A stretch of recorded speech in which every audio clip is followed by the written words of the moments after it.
আরো আনন্দ লাগে।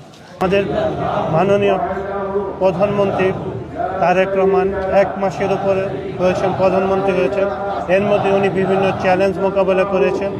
উনি 1 মাসে যে সাফল্য অর্জন করেছেন, আগামী 5 বছর ইনশাল্লাহ ওনার সুযোগ্য নেতৃত্বে বাংলাদেশকে একটি মডেল বাংলাদেশ হিসেবে গড়ে তুলবেন। আমাদের প্রধানমন্ত্রীর জন্য দোয়া করি এবং সমস্ত মুসলিম উম্মার জন্য দোয়া করি, আমাদের দেশে যেন শান্তি বিরাজ থাকে, অস্থিরতা না থাকে এবং আমাদের মধ্যে ভ্রাতৃত্বের বন্ধন অটুট থাকে এবং আমাদের প্রধানমন্ত্রী আগামী দিনে জনগণের আশা আকাঙ্ক্ষার প্রতিফলন ঘটাতে পারে এবং সুস্বাস্থ্য কামনা করে এবং মুসলিম উম্মার সুস্বাস্থ্য কামনা করছি।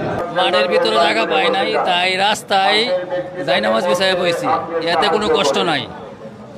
এটা অনেক পুরানা মাঠ, এখানে নামাজ পড়লে আত্মা শান্তি পায়, এই জন্য নামাজ পড়তে আসি। এখানে লক্ষ মুসল্লি জমায়েত শোলাকিয়া ঈদগাহ মাঠ। এখানে সারা বাংলাদেশের দূর দূরান্ত থেকে, বিভিন্ন জেলা থেকে দূর দূরান্তের মানুষ মুসল্লি আগত, কেউ গতকালকে রাতে থেকে অবস্থান করতেছে, এখনো মানুষ ঠিক চলাচল করতেছে। এখানে মূলত মানুষ জমায়েত হচ্ছে মনের একটা যে শান্তি। এখানে লাখ লাখ মানুষ, এখানে কোন আল্লাহর বান্দা আছে যে আল্লাহর প্রিয় বান্দা, তার দুয়ার উসিল্লায় কার গুনাহ মাফ হয়ে যায়। মূলত সবারই এই মানসিক শান্তির জায়গা থেকে সবাই এখানে জমায়েত হচ্ছে।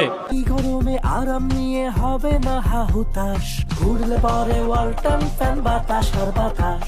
ওই পাগলা মসজিদ রাইখাও আমি এখানে আসি আমার মানসিক শান্তির জন্য। প্রতি বছর এখানে আসার চেষ্টা করি। আমার বিশ্বাস এখানে যারা আসে সবাই এরকম মনোভাব নিয়েই আসে। দেশ এবং প্রবাসের অসংখ্য মানুষ আপনার ঐতিহাসিক শোলাকিয়া ঈদগাহ মাঠের প্রতি তাদের একটা নজর রয়েছে।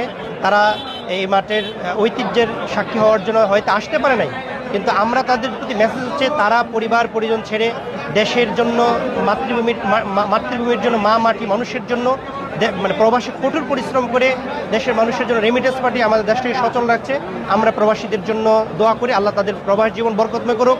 দেশ এবং প্রবাসের অসংখ্য মানুষ আপনার ঐতিহাসিক শোলাকিয়া ঈদগাহ মাঠের প্রতি তাদের একটা নজর রয়েছে। তারা এই মাঠের ঐতিহ্যের সাক্ষী হওয়ার জন্য হয়তো আসতে পারে নাই, কিন্তু আমরা তাদের প্রতি মেসেজ হচ্ছে তারা পরিবার পরিজন ছেড়ে দেশের জন্য, মাতৃভূমি